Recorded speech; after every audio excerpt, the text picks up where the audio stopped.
Thank you, and good Sabbath to everybody. This was a bit of research I was doing over checking out of the system of the world at large in Canada, just more research I was doing in preparation. And everyone should find this interesting, even though it's dealing with the Canadian Constitution. It's the same fundamental difficulty that you see with the U.S. Constitution and every other nation state in the Western Hemisphere, really. They've all pretty much done the same thing, and that is that they have two people in their system. One is the natural man, and the natural individual is a child of God, and which is quite distinct, and in fact very different from the national person, or by that I mean a legal person that functions within the legal system of the nation that they were born into or attached to. So please keep that in your noodle there, because this is covering a little bit of the ground on this, but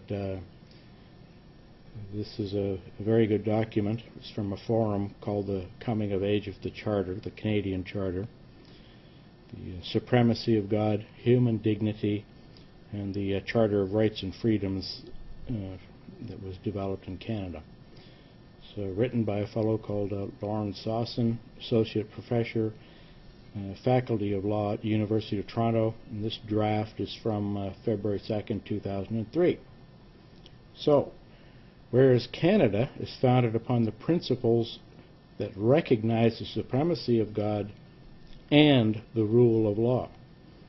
Now you can see here they're running the two thoughts together. One is the supremacy of God and His Constitution, as the terms of the covenant that we all made with Him from our baptism, and all of the Western Hemisphere has been born into and therefore is obligated to keep, which you'll see shortly here is quite distinct from this run of the word called rule of law. So introduction. Whereas the Canadian Charter of Rights and Freedoms is now 2 decades old and past its natural adolescence, we have to grapple with some of the most fundamental precepts, premises, and principles which animate it. So they're using a cartoon feature to giving these precepts and premises life. This essay is intended to explore 2 of these: the concept of human dignity, which does not appear in the Charter, and the concept of the supremacy of God, which are the first words to appear in the Charter. Human dignity is not a judicially cognizable concept.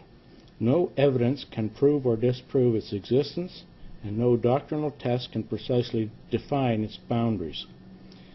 It is a construction of personal conviction, individual faith, culture, and social relations. And that's why in all of the Western Hemisphere you are told that you can believe whatever you want, and everybody does, is where this is coming from. Now, the Supreme Court has stated on several occasions that the Charter and the rights it guarantees are inextricably bound to the concepts of human dignity. Human dignity, the Court has observed more broadly, is an underlying principle on which our society is based.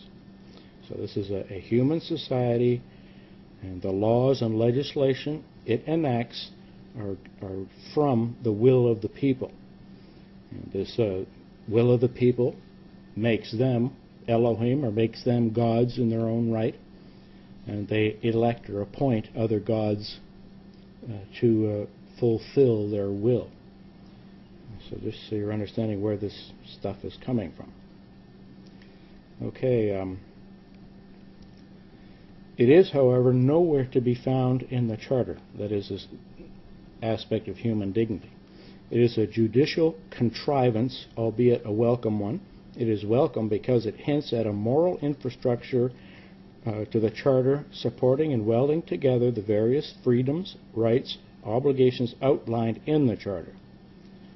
So this has nothing to do with the freedoms, and the only rights humanity has are from the Almighty. starting with the right to be redeemed, because he has to redeem his firstborn. So just please keep some of this in mind as we go along here. And so far, this moral infrastructure has lacked coherence and clarity. Well, that's for sure. In other words, what the Charter has lacked is a moral architecture, which we find throughout the Constitution built into the covenant of our Creator God.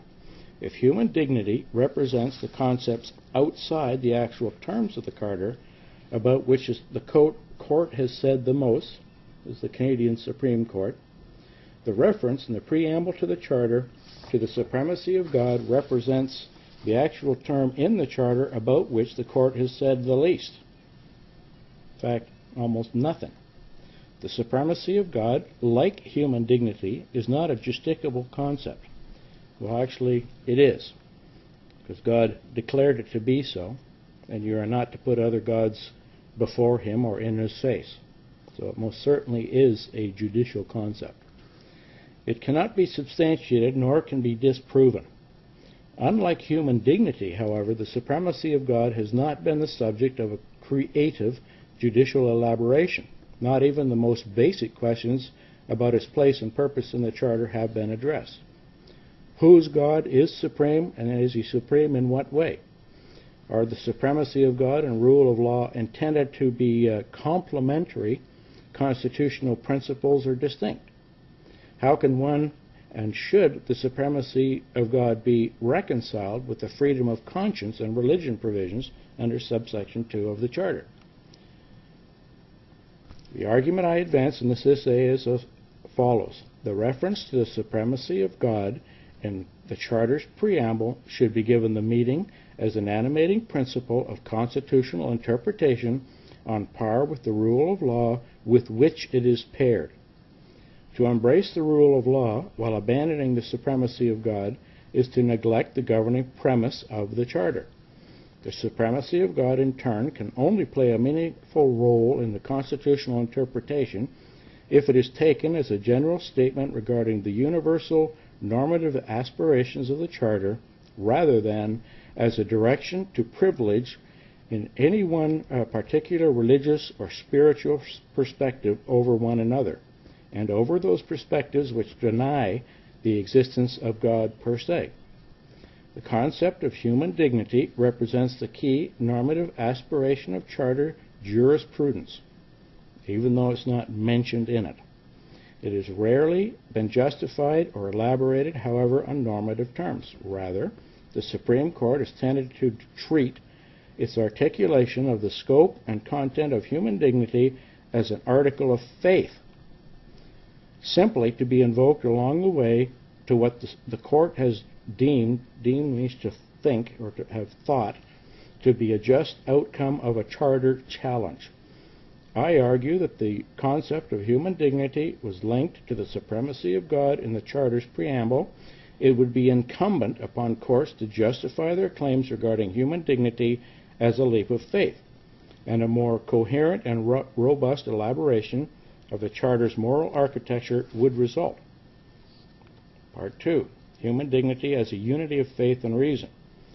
So Joel Bacon has observed, constitutional argument may best be understood as a call to faith rather than persuasion by reason.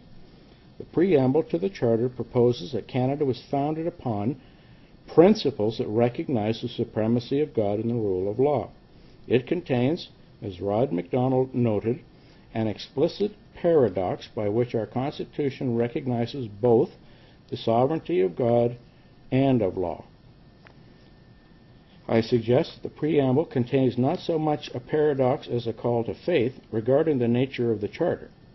The reference to the supremacy of God in the Charter would not be construed so as to suggest one religion is favored over another in Canada, nor that monotheism is more desirable than polytheism, nor that the God-fearing are entitled to greater rights and privileges than atheists or agnostics.